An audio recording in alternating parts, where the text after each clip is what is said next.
एक बार की बात है, एक छोटा लड़का था जिसका नाम अर्जुन था। वह बहुत गुस्सैल था। वह ज्वालामुखी की तरह था जो कभी भी फूट सकता था। छोटी से छोटी बात भी उसे गुस्सा दिला सकती थी। दूध का गिलास गिरना, खिलौना खो जाना या किसी दूसरे बच्चे की नज़र भी। अर्जुन का पीछे का आंगन उसकी पसंदीदा खेलने की जगह थी।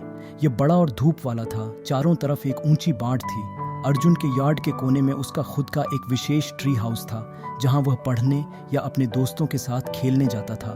एक दिन अर्जुन अपने ट्री हाउस में खेल रहा था जब उसने देखा कि उसकी बहन प्रिया उसके नए खिलौना ट्रक के साथ खेल रही है।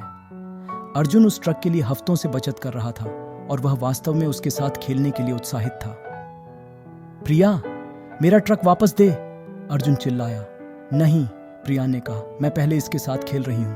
लेकिन यह मेरा ट्रक है, अर्जुन चिल्लाया। वापस दे। अर्जुन अपने ट्री हाउस से नीचे उतरा और प्रिया के पास दौड़ा।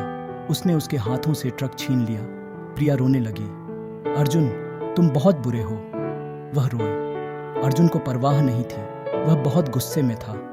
अर्जुन ने ट्रक को जमीन पर फेंक दिया और उसे कुचल दिया। वहां, उसने कहा, अब तुम इसके साथ नहीं खेल सकते। अर्जुन के पिता यह देखने के लिए बाहर आए कि क्या हो रहा है। अर्जुन, तुमने क्या किया? उन्होंने पूछा। उसने मेरा ट्रक ले लिया, अर्जुन ने कहा। मुझे उसे सबक सिखाना था। अर्जुन, तुम दूसरे लोगों को चोट पहुंचाकर अपनी समस्याओं का समाधान नहीं कर सकते, अर्जुन के पिता ने कहा। यह सही नहीं है। फिर अर्जुन के पिता ने उसे एक बैग में कीले और एक हथौड़ा दिया। हर बार जब तुम अपना आपा खो देते हो, उन्होंने कहा, तुम्हें फेंस में एक कील ठोकनी होगी। अर्जुन ने सोचा कि यह एक मूर्खतापूर्ण सजा है, लेकिन मैं बाढ़ में कीले नहीं ठोकना चाहता, उसने कहा। वही बात है, उसके पिता ने कहा, यह एक सजा है। अर्जुन अनिच्छा से समा गया। अगले दिन अर्जुन अपने दोस्तों के साथ बेसबॉल खेल रहा था जब उसने एक कैच मिस किया। उसने अपना बल्ला नीचे फेंक दिया और चिल्लाने लगा। मैं बहुत बेवकूफ़ हूँ, वह चिल्लाया। मैं कुछ भी सही नहीं कर सकता। अर्जुन के दोस्त चौंक गए। उन्होंने उसे पहले कभी इतना गुस्सा नहीं देखा था। अर्जुन को एहसास हुआ कि उसने फिर से अपना आपा खो दिया है। वह निराश होकर फेंस के पास एक कील ठोकने के लिए चला गया, लेकिन इस बार कुछ अलग था।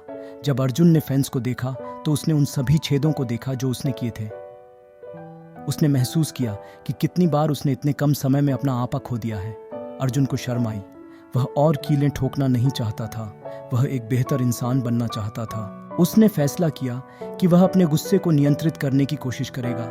वह जानता था कि यह मुश्किल होगा, लेकिन वह इसे करने के लिए दृढ़ था। पहले में यह मुश्किल था। अर्जुन अभी भी कभी कभी अपना आपा खो देता था, लेकिन हर बार जब वह ऐसा करता था तो वह खुद को फेंस की याद दिलाता था।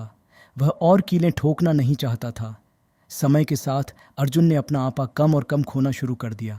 उसने अपने गुस्से को नियंत्रित करना और अपनी भावनाओं को अधिक सकारात्मक तरीके से व्यक्त करना सीखा।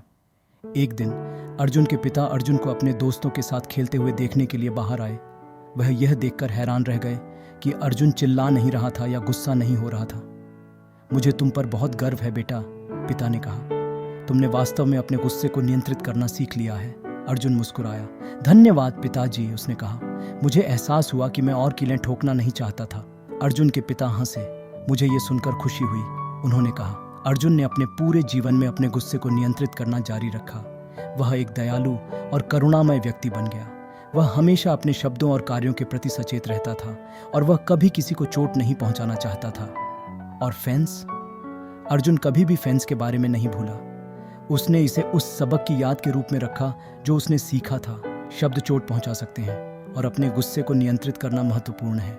कहानी की नैतिकता यह है कि अपने गुस्से को नियंत्रित करना महत्वपूर्ण है, न केवल इसलिए कि इससे हमें चोट पहुंचती है, बल्कि इसलिए कि इससे उन लोगों को चोट पहुंचती है जिन्हें हम प्यार करते हैं। जब हम अपना आपा खो देते हैं तो हम ऐसी बातें कहते हैं और करते हैं जिनका हमें पछतावा होता है। हम अपने रिश्तों को नुकसान पहुंचा सकते हैं और उन लोगों को चोट पहुंचा सकते हैं जो हमारी सबसे अधिक परवाह करते हैं। एक खूबसूरत फेंस की कल्पना करें। यह मजबूत लकड़ी से बना है और इसे एक प्यारा रंग दिया गया है। आपको इस फेंस पर गर्व है। आपने इसे अच्छी स्थिति में रखने के लिए कड़ी मेहनत की है। एक दिन आपको गुस्सा आ जाता है, आप अपना आपा खो देते हैं और आप फेंस में कीलें ठोकना शुरू कर देते हैं। आप एक कील ठोकते हैं, फिर दूसरी और फिर तीसरी। आप तब तक नहीं रुकते जब तक आप सैकड़ों कीलों में हथौड़ा नहीं मार देते। अगले दिन आप उठते हैं और फेंस को देखते हैं। आप उन सभी छेदों को देखते हैं जो आपने बनाए हैं। आपको खुद पर शर्म आती है। आप जानते हैं कि आपने फेंस को नुकसान पहुंचाया है और ये फिर कभी वैसा नहीं दिखेगा। कहानी में फेंस की तरह हमारे शब्द उन लोगों को चोट पहुंचा सकते हैं जिन्हें हम प्यार करते हैं। जब हम अपना आपा खो देते हैं तो हम ऐसी बातें कहते हैं जिनका हमारा मतलब नहीं होता है। हम अपने रिश्तों को नुकसान पहुंचा सकते हैं और उन लोगों को चोट पहुंचा सकते हैं जो हमारी सबसे अधिक परवाह करते हैं।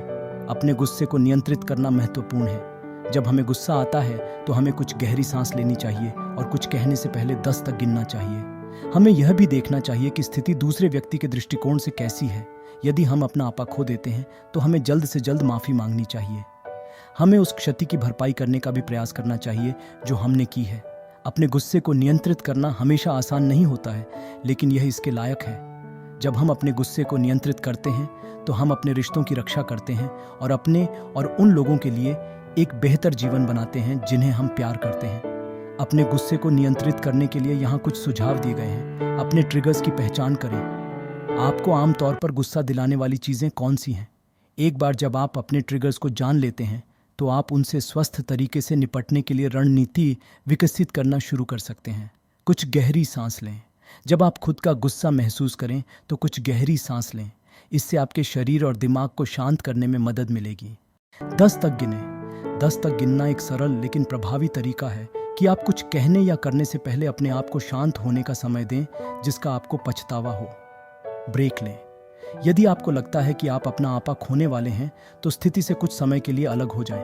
टहलने जाएं, संगीत सुनें या कुछ और करें जो आपको आराम करने में मदद करे।